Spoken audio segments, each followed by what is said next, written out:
অথবা ছেলে বলবে আমার বাবার প্রতি যদি কারো দাবি থাকে তাহলে আপনারা বললেন আমি দিয়া দিব অথবা মাফ করে দিয়েন, এতটুকুই তাদের সীমাবদ্ধ।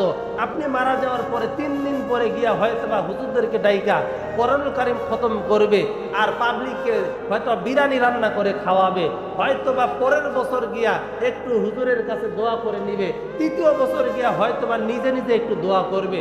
এরপরে এমন হবে আপনার সম্পদ তারা ভক্ষণ করতেছে, যেই সম্পদ তাদের হাতে দিতে গিয়া আপনি নামাজ পড়তে পারেন নাই, যেই সম্পদ তাদের হাতে দিতে গিয়া আপনি রোজা রাখতে পারেন নাই, আপনি আপনার জাহান্নামকে ওয়াজিব করে নিয়েছেন। সেই সন্তানটাও টাকার মালিক হইয়া সম্পদের মালিক হইয়া একবারের জন্য আপনার জন্য সদকা করবে না, আপনার জন্য কোনো দান করবে না, আপনার জন্য দোয়া করবে না। তারাও আপনাকে ভুলে যাবে, কিন্তু ভুলবে না আমার আল্লাহ, ভুলবে না কবর, ভুলবে না জাহান্নামের ফেরেশতারা।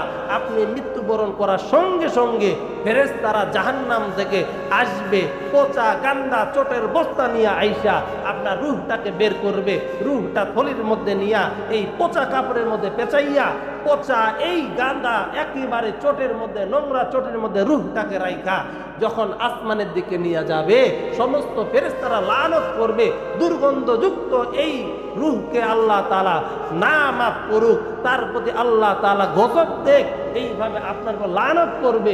আপনি মৃত্যুবরণ করার সঙ্গে সঙ্গে আপনার সমস্ত কিছু বিফল হয়ে যাবে, আপনার কোনো শক্তি থাকবে না, আপনার কোনো অর্থ থাকবে না, আপনার কোনো দাম্ভিকতা থাকবে না, আপনি একেবারে নাদান, একেবারে ফকির, একেবারে অকেজ হয়ে যাবেন। এইভাবে আপনি জাহান্নাম পর্যন্ত পৌঁছাবেন।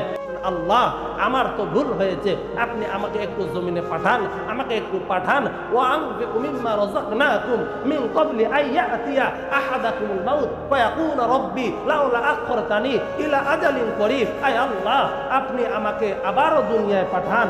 আল্লাহ বলবে, এই আয়াতে বলছে আমি আল্লাহ যা দান করছি, আমি আল্লাহ যে সম্পদ দিয়েছি তা আল্লাহ রাস্তায় ব্যয় করো, তা আল্লাহ রাস্তায় ব্যয় করো মৃত্যু আসার পূর্বে, মৃত্যু আসার পূর্বে। কারণ কি, মৃত্যু যখন চলে আসবে আপনি বারবার বলবেন আল্লাহ আমাকে একটু সুযোগ দেন, আমি দুনিয়ায় যাব, আমি ইবাদত করব, আমি ভুল করেছি, আমি নামাজ পড়ি নাই, আমি যাকাত দিই নাই, আমি রোজা রাখি নাই, ও আল্লাহ আমার একটু অবকাশ দিন, আমি দুনিয়ায় যাব, আমি ইবাদত করব। আল্লাহ ভালো করে জানে এই নাদান, এই গুনাহগার, এই শয়তান আবারও দুনিয়ায় যদি আসে, আবারও আমার নাফরমানি করবে, আবার গুনাহের কাজে জড়িত হবে, আমি আল্লাহ নাফরমানি করবে, আমার হক আদায় করবে না। আল্লাহ বলে, বান্দা একবার যখন আজরাইল চলে আসবে পিছনে ফিরার আর সময় পাবি না, একবারও সময় পাবি না। আপনারা সকলেই শুনেছেন একজন জান্নাত